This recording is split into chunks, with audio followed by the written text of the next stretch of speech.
Este día enseñaré acerca de cómo aplicar y apropiarse de la sangre de Cristo, a fin de poder disfrutar de todos los beneficios que ella provee. Como introducción, quisiera que leyéramos Apocalipsis 12, versículo 11. Apocalipsis 12, versículo 11. Este pasaje habla de un gran conflicto que se producirá al final de los tiempos, un conflicto que involucrará tanto al cielo como a la tierra. Involucrará a los ángeles de Dios, involucrará a Satanás y a sus ángeles, y también se involucrarán los creyentes, el pueblo de Dios en la tierra. Gracias a Dios que los que obtienen la victoria son Dios y su pueblo. Este pasaje explica cómo el pueblo de Dios aquí en la tierra hace la parte que le corresponde en cuanto a ganar esta victoria. La siguiente declaración la hacen los ángeles, pero se refiere a los creyentes en la tierra. En Apocalipsis 12:11 dice, y ellos le han vencido. ¿Quiénes son ellos? Ellos se refiere a personas como nosotros, que creemos en Jesucristo. ¿Quién es el que ha sido vencido? Satanás, eso es. Es muy importante. Este pasaje nos muestra claramente que puede haber un conflicto directo entre nosotros y Satanás. No hay nadie de por medio. Ellos le han vencido. Y luego nos dice cómo le vencieron. Por medio de la sangre del Cordero y de la palabra del testimonio. Además nos muestra qué tipo de personas eran. Y menospreciaron sus vidas hasta la muerte. En pocas palabras, eran personas comprometidas. Totalmente. El único tipo de creyente que teme a Satanás es el creyente, que se ha comprometido totalmente. Cuando dice que menospreciaron sus vidas hasta la muerte, ¿qué quiere decir? Que para ellos el mantenerse vivos no era su primera prioridad. Su primera prioridad era hacer la voluntad de Dios, ya sea que conservaran la vida o no.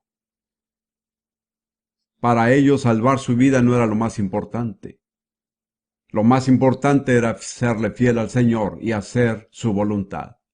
Hablamos de ser soldados en el ejército del Señor, pero muchos en realidad tenemos una idea muy vaga y bastante sentimental de lo que significa ser un soldado. Aunque no fue algo que escogí, me tocó servir como soldado del ejército británico por 5 años y medio. Y quiero que sepan que yo no me alisté en el ejército, me reclutaron. Cuando me involucré en esta situación, el comandante no me dio ningún certificado que dijera, le garantizamos que nunca tendrá que perder la vida. Ningún soldado se ha alistado en un ejército bajo la condición de que no lo maten. Al contrario, de cierta manera, cada vez que un soldado se alista en un ejército, tiene que aceptar la posibilidad de que lo maten. Está consciente de que le cueste la vida. Es igual en el ejército del Señor. No tenemos ninguna garantía de que no tengamos que poner nuestra vida. Las personas que más teme Satanás son las que no tienen miedo de entregar su vida. Después de todo, la vida es relativamente corta. No dura una eternidad, y no siempre es color de rosa. Sería tonto perderse la gloria eterna por querer vivir unos cuantos años en la tierra. Yo creo que eso debe de ser el interés de la vida.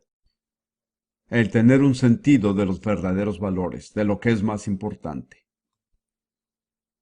Me parece que deberíamos decir, para mí lo más importante en la vida es hacer la voluntad de Dios. Primera de Juan 2:17 dice algo grandioso. Y el mundo pasa, y sus deseos. Pero el que hace la voluntad de Dios permanece para siempre.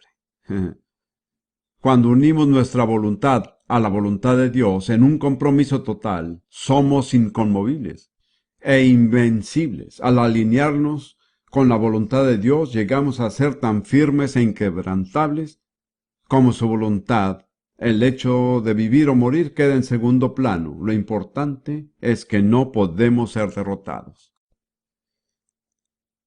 Ahora quiero hablar de lo que significa vencer a Satanás por medio de la sangre del Cordero y de la palabra de nuestro testimonio. Esta verdad es uno de los tesoros de su palabra que Dios me ha revelado. Sería imposible ponerle un precio. Se podrían pagar millones de dólares y aún así no sería suficiente. Esta verdad simplemente no tiene precio, es única. Voy a hablar en términos muy sencillos y espero expresarme claramente. Escuchen bien. Vencemos a Satanás cuando testificamos personalmente de lo que la palabra de Dios dice que la sangre de Jesús hace por nosotros. Voy a repetirlo. Vencemos a Satanás cuando testificamos personalmente de lo que la palabra de Dios dice que la sangre de Jesús hace por nosotros. Para que no tengan que tratar de recordar lo que dije, quiero pedirles que lo repitan después de mí. ¿De acuerdo? Para que se les grabe en la mente. No traten de decirlo conmigo. Yo lo diré frase por frase y quisiera que ustedes lo repitieran. ¿De acuerdo? ¿Están listos? Vencemos a Satanás cuando testificamos personalmente de lo que la palabra de Dios dice que la sangre de Jesús hace por nosotros. Ahora yo voy a mostrarles exactamente cómo hacer lo anterior. Pero antes que nada quiero tomar como ejemplo la ceremonia de la Pascua registrada en el capítulo 12 de Éxodo. Recordarán que a través de esa ceremonia Dios proveyó protección total para todo el pueblo de Israel mediante el sacrificio de un cordero de Pascua, pero ellos tuvieron que hacer ciertas cosas con el cordero y con su sangre para asegurarse de tener esa protección. Antes de buscar en Éxodo capítulo 12, permítanme leer un versículo de 1 Corintios 5. Solo voy a leer la última parte del versículo 5. Dice lo siguiente: nuestra Pascua, que es Cristo, ya fue sacrificada por nosotros. En otras palabras, lo que Pablo dice es que la Pascua del Antiguo Testamento que se llevó a cabo en Egipto fue un cuadro profético, un tipo de lo que se lograría mediante la muerte sacrificial de Jesús en la cruz. Cristo es la verdadera Pascua.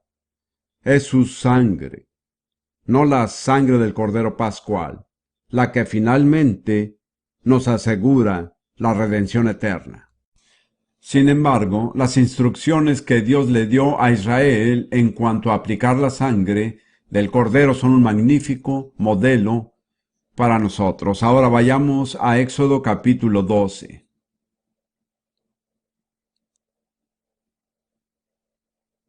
Éxodo capítulo 12 y leamos los versículos 21 al 23. Quisiera señalar también, y a propósito, que esta ordenanza de la Pascua es solo un ejemplo de los muchos que hay en la Biblia de la tremenda responsabilidad que implica ser un padre. Porque las únicas personas en Israel que podían conseguir seguridad y salvación para su pueblo eran los padres de Israel. Si los padres de Israel no hubieran cumplido con su deber, Israel no hubiera sido protegido por la ordenanza de la Pascua. A mi juicio, El problema social más grande que enfrentamos hoy es el de los padres irresponsables.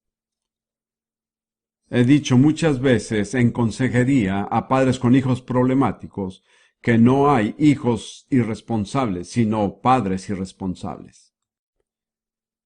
El origen de todos los problemas que nos perturban, el aborto, las drogas, la desintegración de la familia y muchos otros males sociales, encontraremos que la raíz de todo son los padres irresponsables. Quiero señalar que en este caso, si los padres hubieran fallado, Israel nunca hubiera sido redimido. Dios no tenía un plan alterno. Tenía un solo plan. Y todo dependía de los padres. Leamos ahora. Éxodo 12, 21, 23. Y Moisés convocó a todos los ancianos de Israel y les dijo: Sacad y tomaos corderos por vuestras familias y sacrificar la Pascua. Y tomad un manojo de hisopo y mojadlo en la sangre que estará en un lebrillo, y untad el dintel y los 2 postes con la sangre que estará en el lebrillo. Y ninguno de vosotros salga de las puertas de su casa hasta la mañana. Porque Jehová pasará hiriendo a los egipcios, y cuando vea la sangre en el dintel y en los 2 postes, pasará Jehová aquella puerta, y no dejará entrar al heridor en vuestras casas para herir. Se llama la Pascua porque el Señor dijo que pasaría de largo la puerta que estuviera protegida por la sangre del Cordero. Ahora veamos lo que tenían que hacer. En un momento dado, cada padre tenía que escoger un cordero del tamaño apropiado para que comiera su familia.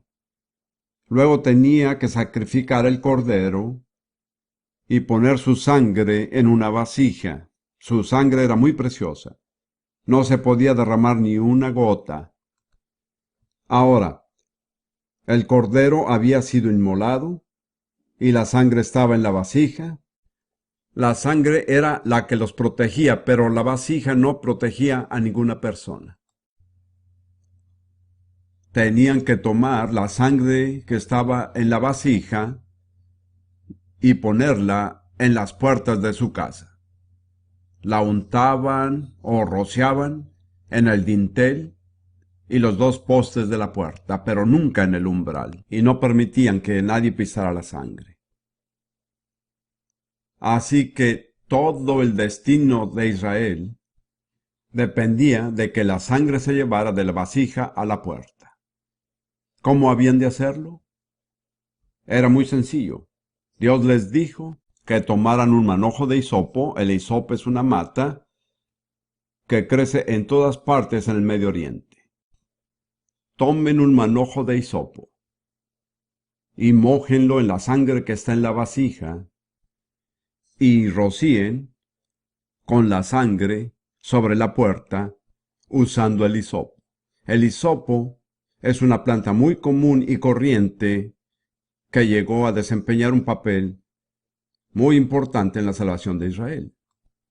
Pero había un requisito más. Dios dijo que una vez que la sangre se hubiera rociado en la puerta, tenían que permanecer en la casa. No debían salir, porque al hacerlo ya no podían ser protegidos por la sangre.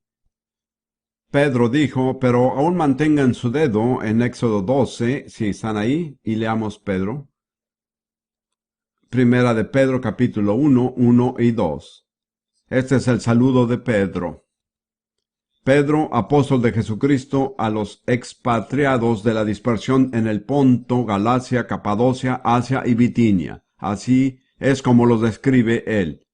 Elegidos o escogidos, según la presencia de Dios Padre, en santificación del Espíritu, para obedecer y ser rociados con la sangre de Jesucristo.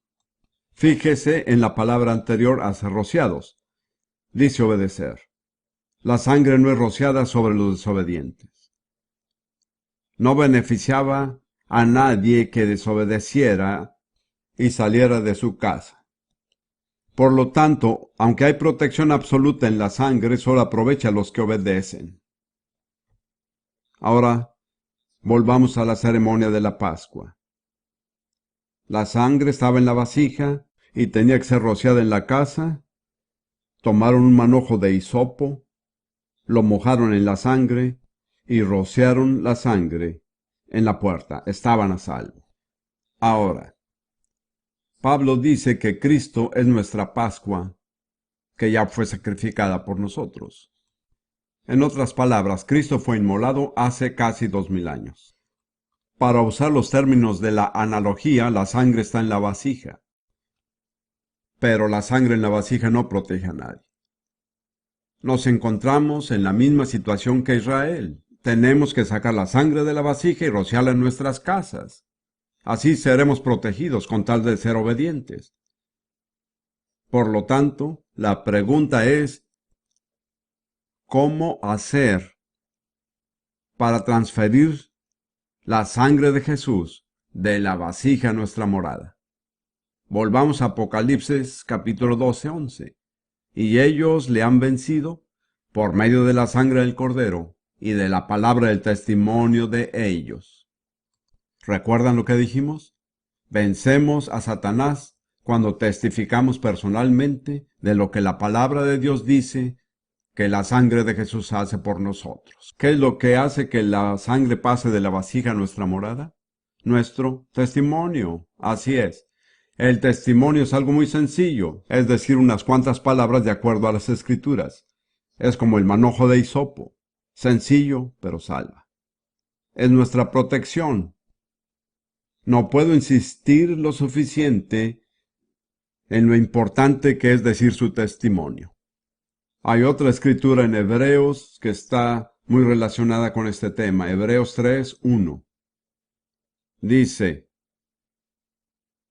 Por tanto, hermanos santos, participantes del llamamiento celestial, considerad al apóstol y sumo sacerdote de nuestra profesión, Cristo Jesús.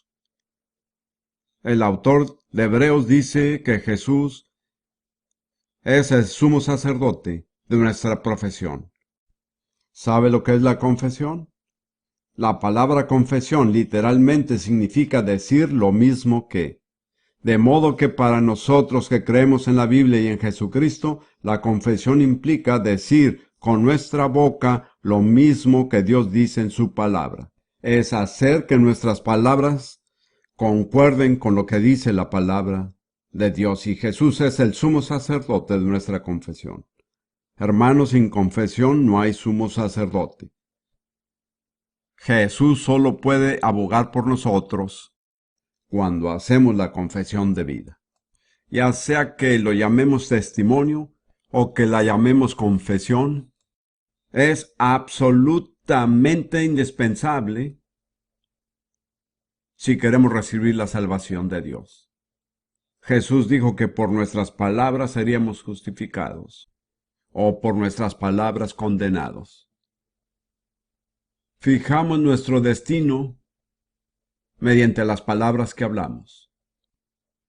Santiago dijo que la lengua es como el timón de una nave. Es una parte muy pequeña, pero determina el rumbo que llevará la nave. De la misma manera, fijamos el curso de nuestra vida mediante la manera en que usamos la lengua. Podemos hablar debidamente y hacer que nuestras palabras coincidan con la palabra de Dios, o bien hablar indebidamente y hacer que nuestra vida se desvíe. Al final llegaremos al puerto sin contratiempos o bien naufragaremos, según el uso que le hayamos dado a nuestra lengua. Muchísimos de nosotros como creyentes somos descuidados e irresponsables al usar nuestra lengua. Las personas dicen: me muero por verte. Nunca diga eso. La gente también dice: me morí de la risa. No lo diga. No tiene nada de cómico. Entiendo que quizá le parezca gracioso. Pero nunca debemos decir nada acerca de nuestra persona que no quisiéramos que Jesús hiciera una realidad. No se subestime a sí mismo, porque usted tiene un gran valor para Dios. Él invirtió en usted la sangre de Cristo. Cuando nosotros somos, entre comillas, humildes, lo que hacemos es criticar la hechura de Dios, ya que la Biblia dice que somos hechura suya. ¿Cómo se atreve usted a criticar la hechura de Dios? El orgullo es un gran problema para los creyentes, pero otro problema tan grande es el subestimarnos y así tener en poco lo que Dios ha hecho al crearnos. Ahora voy a darles una demostración práctica de cómo transferir la sangre de Jesús de la vasija a nuestra morada, o sea, nuestra vida. Obviamente no podemos testificar lo que la palabra de Dios dice acerca de la sangre de Jesús, a menos que sepamos lo que dice la palabra. Así que un requisito básico es saber lo que la Biblia enseña acerca de la sangre de Jesús. Ya he señalado que en el Nuevo Testamento indica que la sangre de Jesús fue derramada 7 veces. Esta mañana examinaremos lo que significa para nosotros el hecho de que la sangre haya sido derramada estas 7 veces. El Nuevo Testamento nos revela 7 beneficios que tenemos y que nos provee la sangre de Jesús a nuestras vidas. La primera es la redención. Leamos algunas escrituras. Efesios capítulo 1, versículo 7. Efesios 1, 7.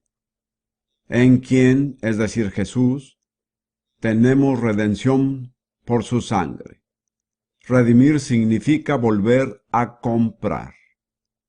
Estábamos en manos del diablo, pero Jesús nos volvió a comprar con su sangre. Leamos ahora 1 de Pedro 1, versículos 18 y 19. 1 de Pedro 1, 18 y 19. Sabiendo que fuiste rescatados de vuestra manera de vivir, la cual recibiste de vuestros padres, no son cosas corruptibles o perecederas, como oro o plata, sino con la sangre preciosa de Cristo, como de un cordero sin mancha y sin contaminación. Fíjense que la palabra cordero nos hace volver a la Pascua. El cordero pascual. Jesús no tenía mancha, es decir, no tenía pecado original. Tampoco tenía contaminación, sin pecado personal, y hemos sido redimidos por su sangre. Ahora quisiera que leyéramos el Salmo 107,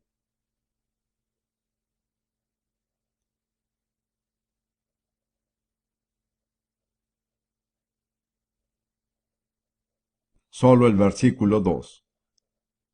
Salmo 107, 2. Díganlo los redimidos de Jehová, los que ha redimido del poder del enemigo. ¿Quién es el enemigo? Satanás, así es. Entonces, si somos redimidos, ¿qué debemos hacer? Debemos decirlo. Si no lo decimos, no tendremos redención, ¿me explico? Es su confesión, su testimonio, es el que hace que las promesas obren. De lo contrario, la sangre permanece en la vasija.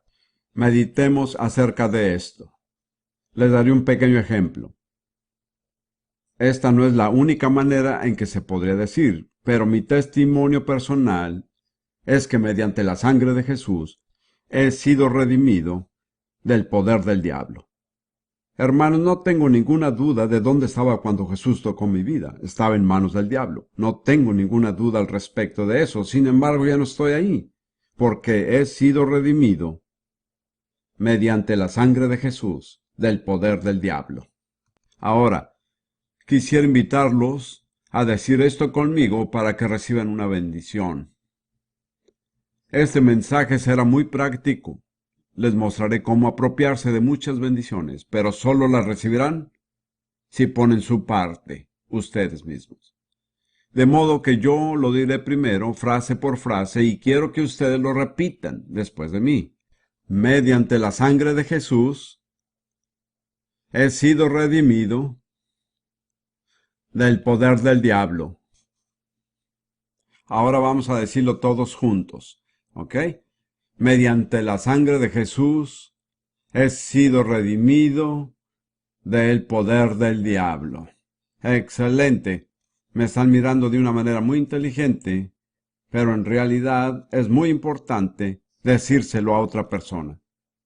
Así que quisiera que cada uno se volviera a la persona que está a su lado, mírenle a los ojos sin pena ni religiosidad y díganle: mediante la sangre de Jesús he sido redimido. No se pierda esta bendición. Encuentre a alguien y dígaselo a él. Muy bien. Algunos de ustedes se sienten libres como nunca antes lo han hecho por esta confesión. Hablemos del segundo beneficio que nos provee la sangre de Cristo: la limpieza del pecado. Busquemos en Primera de Juan, capítulo 1, versículo 7. Primera de Juan, capítulo 1, versículo 7. Pero si andamos en luz como Él está en luz, Él se refiere a Jesús, tenemos comunión unos con otros, y la sangre de Jesucristo su Hijo nos limpia de todo pecado. Ahora, en el lenguaje original, todos los verbos en ese versículo están en el presente continuo. Es importante entenderlo. Si seguimos andando en la luz, seguiremos teniendo comunión unos con otros. Fíjense que la evidencia de que estamos andando en la luz es que tenemos comunión. Si dejamos de tener comunión, ya no estaremos en la luz. Y si no estamos en la luz, no seremos limpiados, ya que la sangre no limpia en las tinieblas. Esta es una verdad muy importante. Ahora, si seguimos andando en la luz, seguiremos teniendo comunión unos con otros, y la sangre de Jesucristo, su Hijo, nos seguirá limpiando constantemente de todo pecado. Es una provisión constante. No importa en dónde estemos, pero si andamos en la luz, aunque estemos en las circunstancias más difíciles o rodeados de personas perversas, u oprimidos por las fuerzas satánicas, mientras andemos en la luz, la sangre nos estará constantemente limpiando de todo pecado. Les mostraré otro hermoso ejemplo. Dejen su dedo en Primera de Juan, regresaremos ahí. Busquen un momento en Salmo 51. Salmo 51.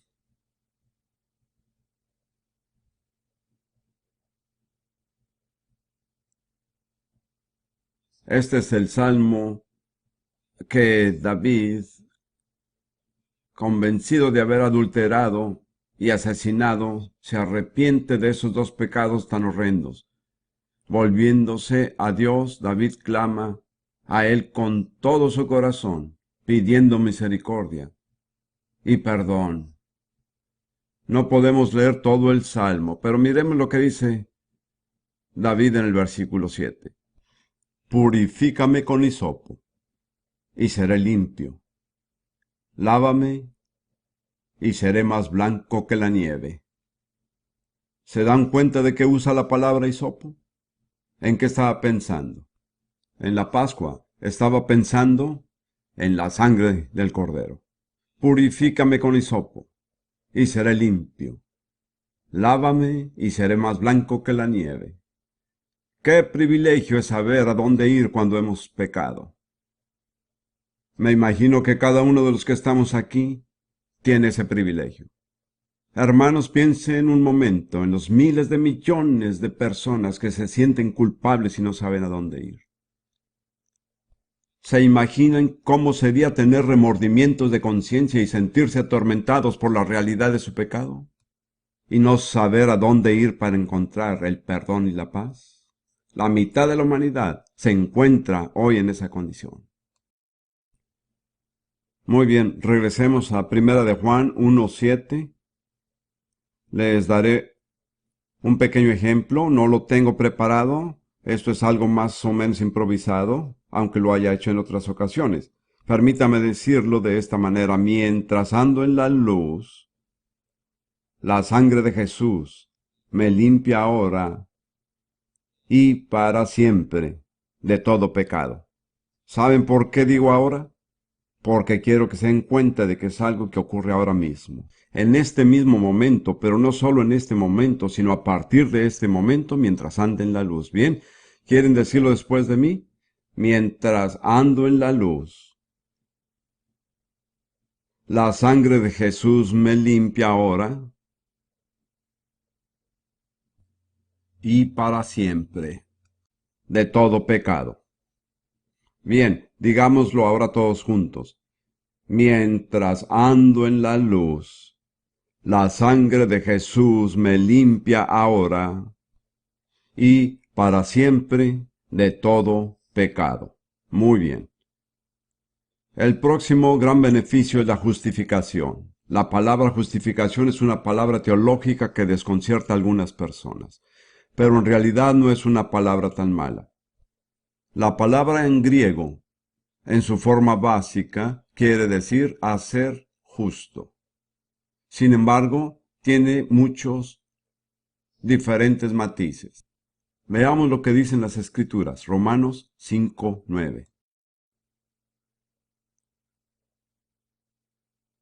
Pues mucho más, estando ya justificados en su sangre, la sangre de Jesús, por él seremos salvos de la ira, de modo que hemos sido justificados en o por su sangre.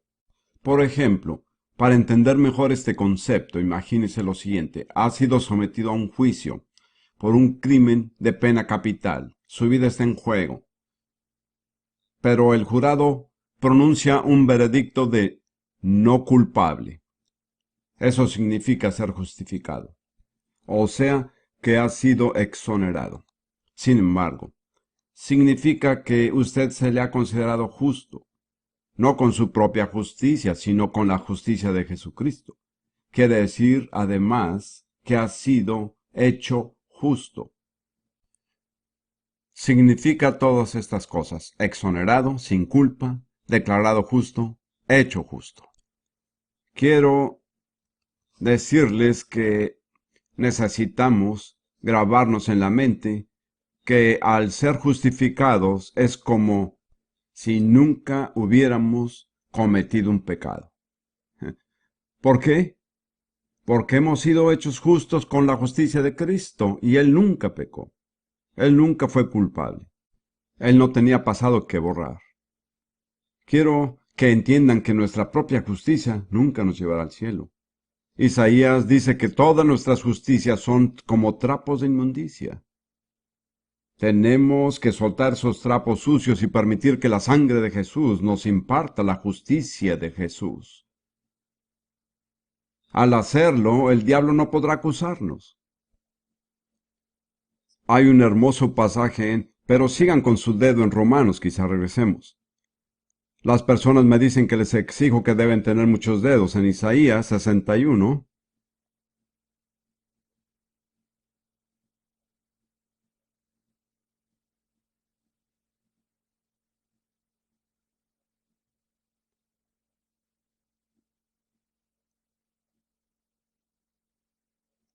Isaías 61, versículo 10.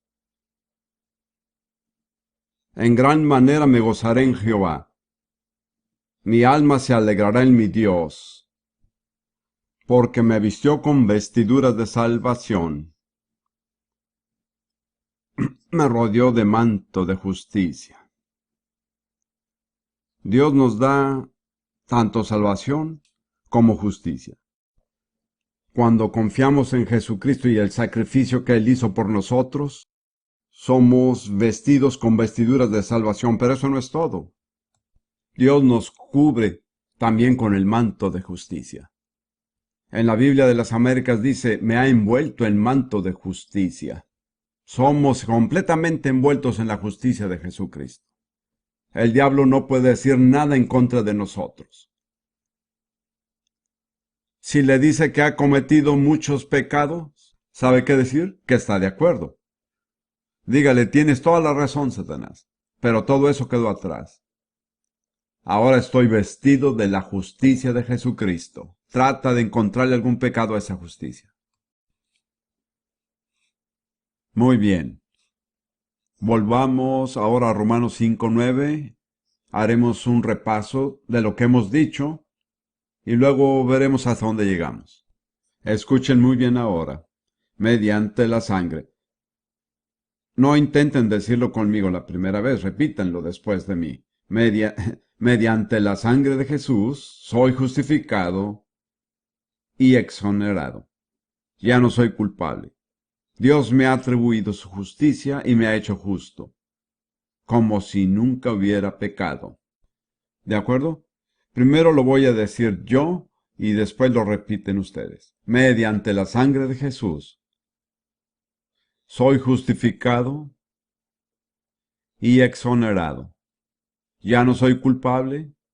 Dios me ha atribuido su justicia y he sido hecho justo, como si nunca hubiera pecado.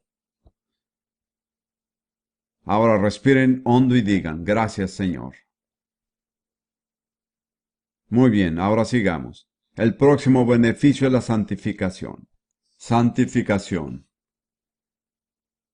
Busquemos a Hebreos 13, versículo 12. Hebreos 13, 12. Por lo cual también Jesús, para santificar al pueblo mediante su propia sangre, padeció fuera de la puerta. En el original, la palabra santificar está directamente relacionada con la palabra santidad. En realidad, la palabra original santi corresponde a la palabra como santo. De modo que la palabra santificar quiere decir santo o hacerlo santo. Esta palabra tiene dos aspectos, uno de ellos negativo.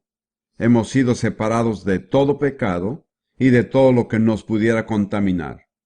Además, hemos sido hechos santos con la santidad misma de Dios.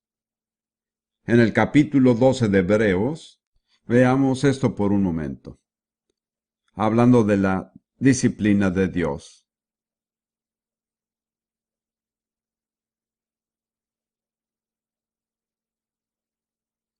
Dice en el versículo 12:10 que nuestros padres terrenales nos disciplinaban por un periodo de tiempo corto, como a ellos les parecía.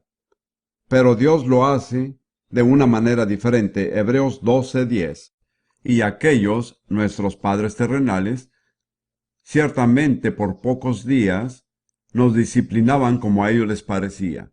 Pero para lo que nos es provechoso, para que participemos de su santidad. Note que no habla de nuestra justicia, ni de nuestra santidad, sino de su santidad. ¿Cómo participamos de su santidad? Mediante la sangre de Jesús. Por lo tanto, Jesús, para santificar al pueblo mediante su propia sangre, padeció fuera de la puerta.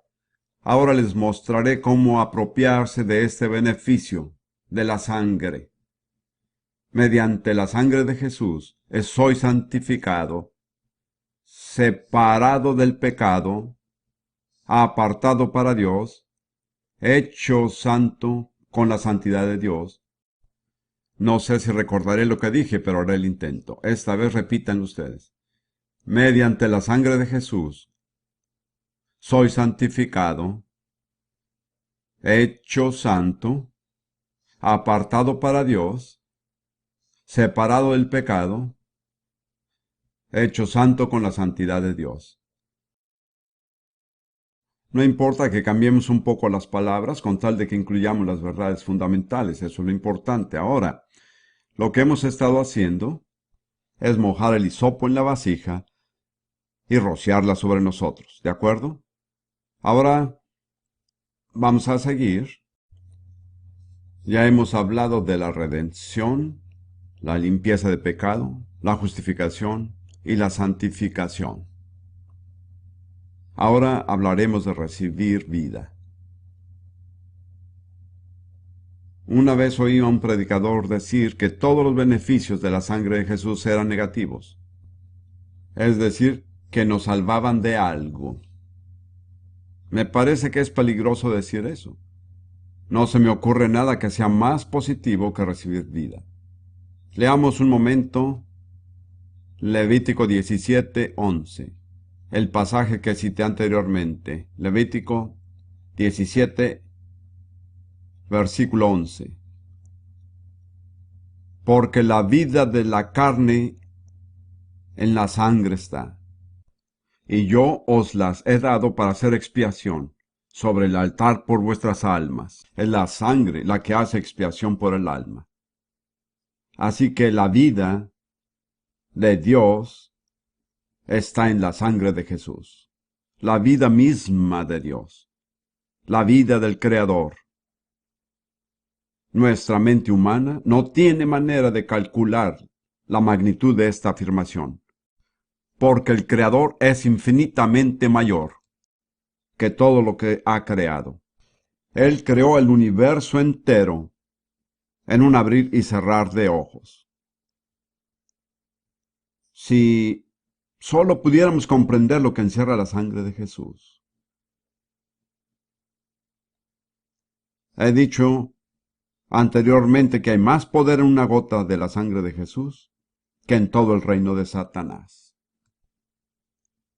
ya que en la sangre de Jesús está la vida eterna e infinita de Dios mismo. Una vida que existía antes de ser creada cualquier cosa. En la sangre de Cristo. Teniendo esto en mente, vayamos a Juan capítulo 6. Juan capítulo 6. Y leamos desde el versículo 53 hasta el 57.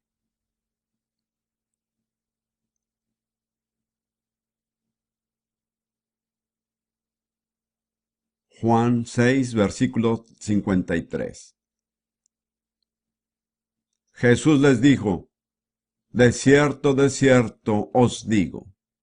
Cuando enseñaba, Jesús enfatizaba más ciertas cosas que otras. Si tienen la versión Reina Valera de 1960, verán que a veces Jesús dice, de cierto os digo, y otras veces, de cierto os digo. De cierto os digo es muy importante, y de cierto os digo es sumamente importante. En la Biblia de las Américas dice, en verdad os digo, y en verdad os digo. En este pasaje, Jesús dice que es sumamente importante. Me gusta más de cierto os digo. Si no coméis la carne del Hijo del Hombre y bebéis su sangre, no tenéis vida en vosotros. El que come mi carne y bebe mi sangre, tiene vida eterna. Y yo le resucitaré en el día postrero, porque mi carne es verdadera comida, y mi sangre es verdadera bebida. El que come mi carne y bebe mi sangre, en mí permanece, y yo en él. Como me envió el Padre viviente y yo vivo por el Padre, asimismo el que me come, él también vivirá por mí. Bien, estoy seguro que hay diferentes formas de aplicar esto. Pero yo empecé mi ministerio cristiano en 1946 en un pueblo árabe llamado Ramula, un poco al norte de Jerusalén. Ya no es un pueblo, ahora es una ciudad bastante grande. En esa época, el idioma que mi esposa, los niños y yo hablábamos era el árabe. A veces uno aprende a hacer las cosas de una cierta manera y ya después no logra hacerlas. Cada vez que pienso en tomar la comunión, o la Santa Cena, o la Cena del Señor, como quiera llamarle, pienso en lo que decían los árabes. Tomemos la sangre de Jesús. No era una frase altamente espiritual o fuera de lo normal, era la manera en que se referían al tomar la comunión. Tal vez esta escritura se puede interpretar de muchas maneras, pero para mí, cuando tomo la Santa Cena, como su carne y bebo su sangre. Ahora, para algunos es una piedra de tropiezo y no puedo hacer nada al respecto. Algunos de nosotros nos han enseñado que al tomar la Santa Cena solo estamos recordando lo que hizo Jesús. Él dijo, comen mi cuerpo y beben mi sangre. Por supuesto que también lo hacemos en memoria de Él, pero eso no es todo. También estamos participando del cuerpo y de la sangre del Señor Jesucristo. Hay muchas opiniones diferentes de cómo la Santa Cena llega a ser el cuerpo y la sangre de Jesús. La Iglesia Católica y las iglesias litúrgicas creen que ocurre en la consagración. Para ser sincero, no creo que sea así. Creo que se produce mediante la fe. Al recibirlo por fe, creyendo lo que dijo Jesús en su palabra, llega a ser para mí exactamente lo que Él dijo que sería. Por favor, no discutan conmigo, yo me siento feliz. Veamos por un momento lo que dice 1 Corintios 10. Me parece que en esta reunión tenemos hermanos de diferentes denominaciones, lo cual creo es la divina providencia. Bien, hermanos, recuerdo una vez que un predicador les dijo a unos hermanos cristianos, les dice, Jesús dijo que bebieres, pero lo hacen muy poco.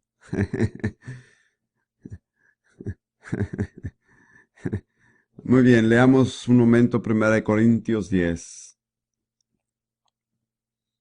Corintios 10, 16.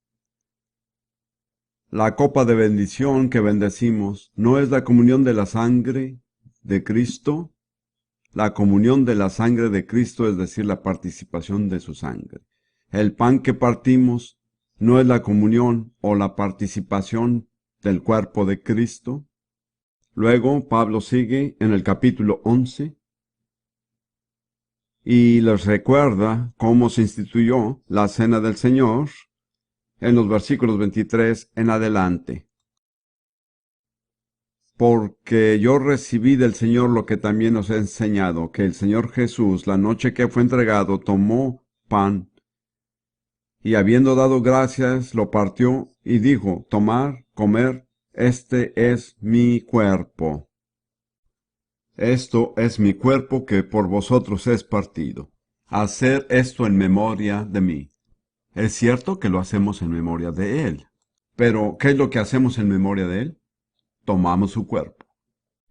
De la misma manera, tomó también la copa después de haber cenado, diciendo, esta copa es el nuevo pacto en mi sangre, hacer esto todas las veces que lo bebieres en memoria de mí. Así pues, todas las veces que comieres este pan y bebieres esta copa, la muerte del Señor anunciáis hasta que Él venga. Ahora, quisiera hacer hincapié en el hecho de que no recomiendo que todos sean como Rudy y yo. Hay una hermosa libertad en el cuerpo de Cristo y con ciertos límites podemos hacer la voluntad de Dios. Sin embargo, esto ha llegado a ser sumamente importante y estoy muy consciente de la grandísima necesidad que tengo de la vida de Dios. Déjeme decirles con toda humildad que soy una buena propaganda de la vida de Dios. La mayoría no pensaría que tengo 71 años. Creo que esto se debe, en parte, de que vivo del cuerpo y de la sangre de Jesús. Para mí esto no es una doctrina o una teoría, es una realidad que vivo.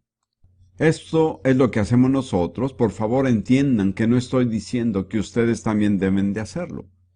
Todas las mañanas tomamos juntos la cena del Señor como marido y mujer. Y cada mañana digo lo mismo, Señor Jesús. ¿Qué es lo que digo? Recuérdame.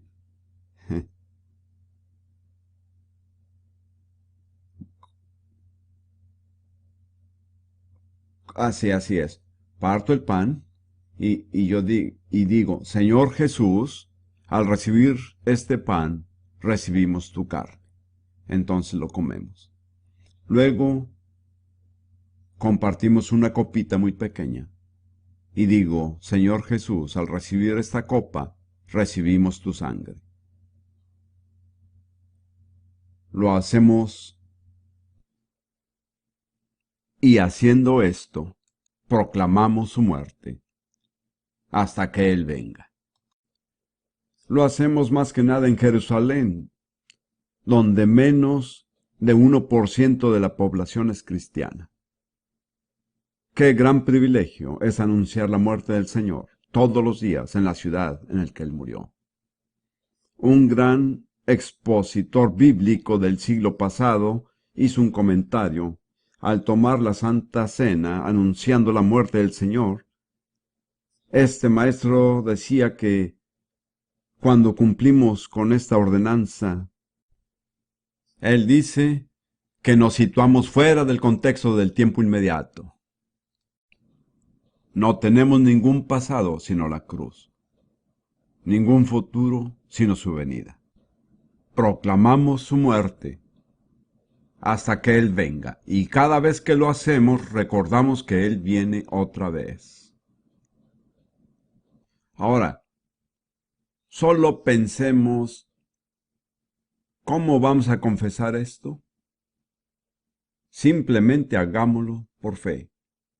No vamos a tomar la Santa Cena y tampoco les estoy recomendando que lo hagan. Digamos simplemente, a ver cómo lo diremos. Señor Jesús, al recibir tu sangre, recibimos mediante ella tu vida. La vida de Dios, vida divina, vida eterna, vida infinita. ¿Muy bien? Si logro recordar lo que dije, lo repetimos. Señor Jesús, al recibir tu sangre, recibimos mediante ella tu vida, la vida de Dios, vida divina, vida eterna, vida infinita. Gracias, Señor. Tomemos un momento para adorarlo. Reciban de Él ahora mismo. Dejen que la vida divina llene su corazón, llene su mente y aún su cuerpo físico.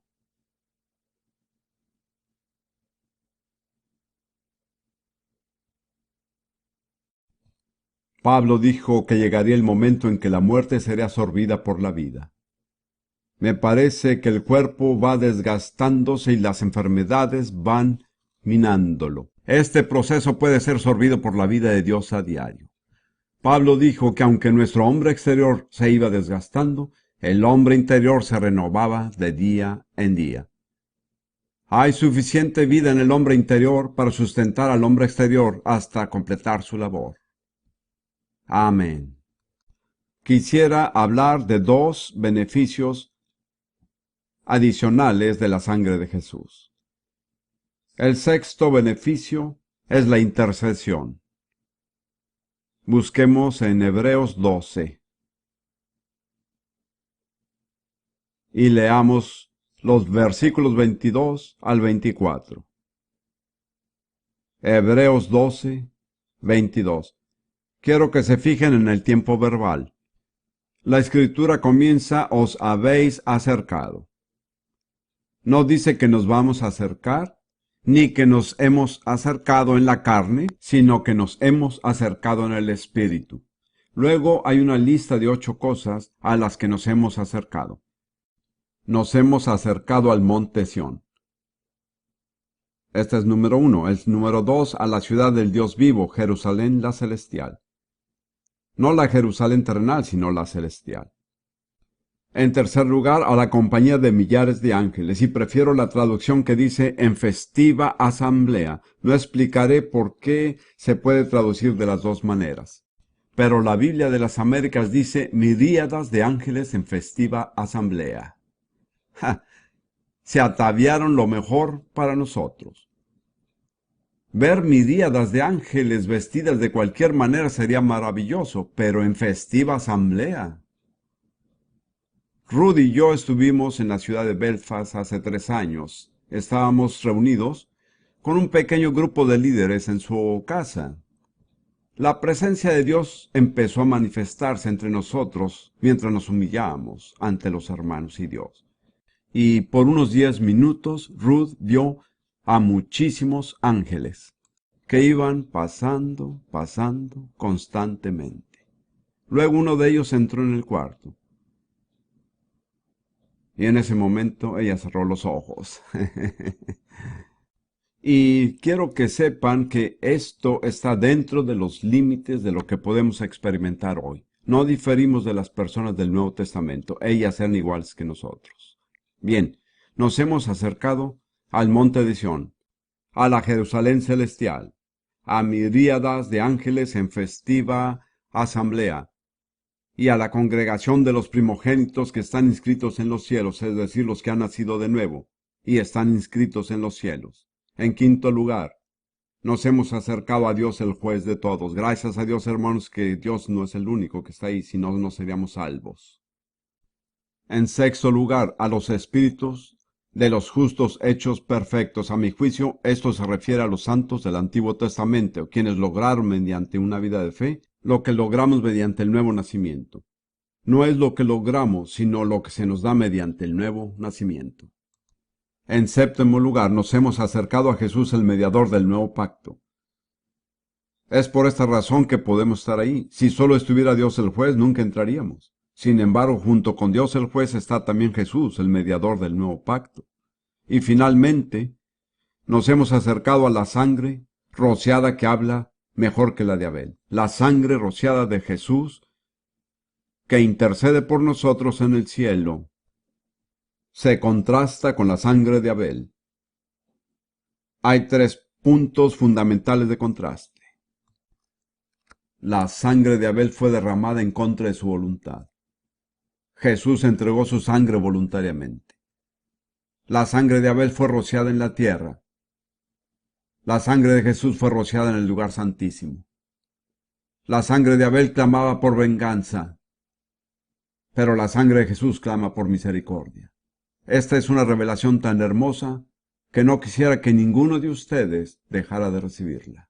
Hay momentos en que nos sentimos débiles y estamos bajo presión y simplemente no podemos orar. Flaqueamos y sentimos que no podemos aguantar ni un día más. En esos momentos es bueno saber que la sangre de Jesús, rociada en la presencia inmediata de Dios, siempre está intercediendo por nosotros, pidiendo por misericordia.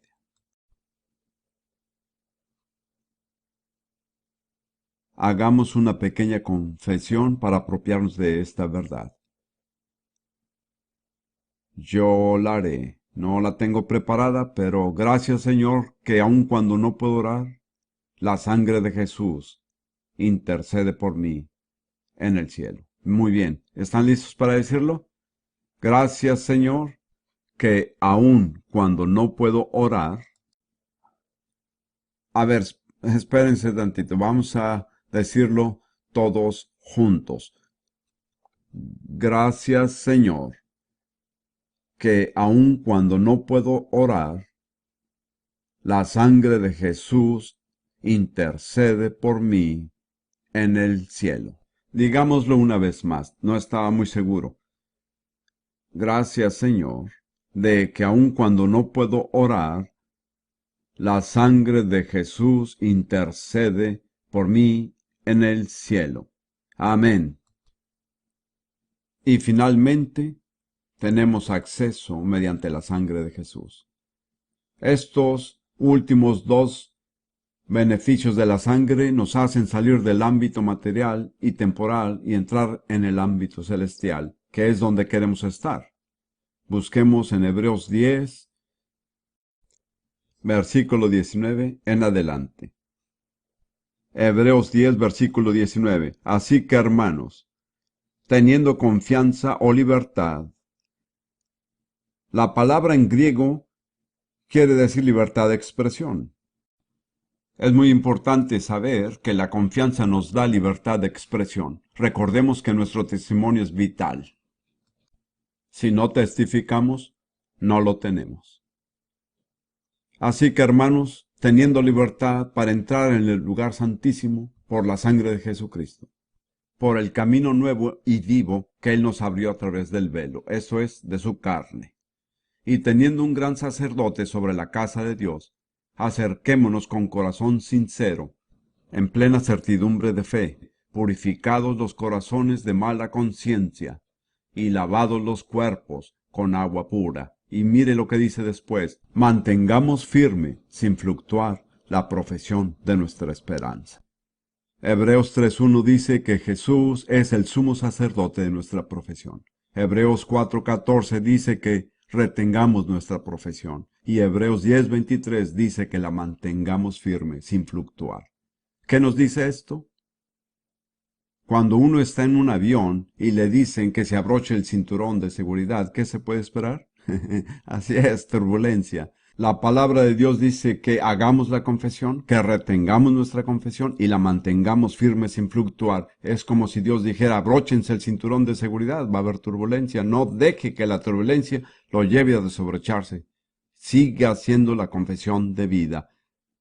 La palabra de Dios es cierta, aun cuando parece que va totalmente en contra de todo lo que lo rodea. Bien, noten que tenemos entrada al lugar santísimo por un camino nuevo y vivo. Regresemos un momento a Levítico 16, donde el sumo sacerdote entra al lugar santísimo una vez al año. ¿Y qué hacía? Entraba con un incensario lleno de incienso y salía una nube aromática que cubría el propiciatorio. Esto era la adoración, pero también entraba con la sangre del sacrificio y la rociaba 7 veces entre el velo y el propiciatorio. La rociaba 1, 2, 3 veces, 4 veces, 5 veces, 6 veces, 7 veces, y luego la rociaba en el lado oriental del propiciatorio. Cuando el autor de Hebreos dice que tenemos confianza para entrar por la sangre de Jesús por el camino nuevo y vivo, estaba pensando de las 7 veces que se rociaba y esparcía la sangre sobre el propiciatorio. Podemos acercarnos al trono del Dios Altísimo, al lugar más santo del universo, con confianza, porque por la sangre de Cristo tenemos entrada. ¿Qué vamos a decir de nosotros mismos? Digamos así: gracias, Señor. Yo lo diré primero, porque aún no sé lo que voy a decir. Gracias, Señor, que por la sangre rociada de Jesús tengo entrada a la presencia del Dios Altísimo, al lugar más santo del universo. Digámoslo otra vez, intentémoslo. Gracias, Señor, que por la sangre rociada de Jesús tengo entrada a tu presencia, al lugar más santo del universo. Permítanme concluir repitiendo una vez más las 7 provisiones. Podría dárselas en otro orden, pero pienso que este es un orden lógico. Redención, limpieza, justificación, santificación, vida, intercesión y entrada. Rociada 7 veces, obra en nosotros de 7 maneras diferentes. Pero recuerden, vencemos a Satanás por la sangre del Cordero. ¿Y qué más? La palabra de nuestro testimonio. Digámoslo juntos y terminaremos. Pero no se olviden de agregar que menospreciamos nuestra vida hasta la muerte. Muy bien, ¿están listos? Nosotros vencemos a Satanás por medio de la sangre y de la palabra de nuestro testimonio, y menospreciamos nuestra vida hasta la muerte. Ahora, en vista de todo esto, solo nos queda una cosa por hacer: alabar a Dios. Si no lo alabamos, quiere decir que no creemos.